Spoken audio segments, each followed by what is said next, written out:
دنیا کی اس بھیڑ میں ہم سب دوڑ رہے ہیں، کوئی دولت کے پیچھے، کوئی شہرت کے پیچھے، کوئی اقتدار کے پیچھے۔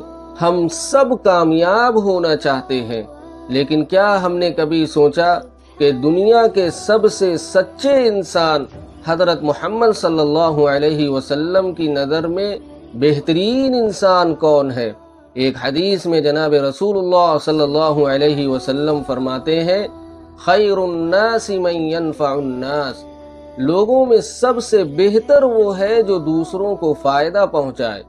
فائدہ پہنچانے کا مطلب صرف پیسے دینا نہیں ہے، بلکہ کسی ٹوٹے ہوئے دل کو تسلی دینا، کسی کے راستے سے کانٹا ہٹا دینا اور کسی مایوس انسان کو امید کی کرن دکھانا ہے۔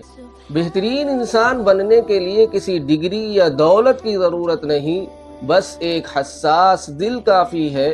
وہ شخص جو کسی کی خاموشی میں چھپا ہوا درد پڑھ لے اور بن مانگے کسی کا سہارا بن جائے، وہ شخص خالق کائنات کا سب سے پسندیدہ بندہ ہے۔ ایسا شخص مرنے سے بھی نہیں مرتا، بلکہ وہ ہمیشہ لوگوں کی دعاؤں اور یادوں میں زندہ رہتا ہے۔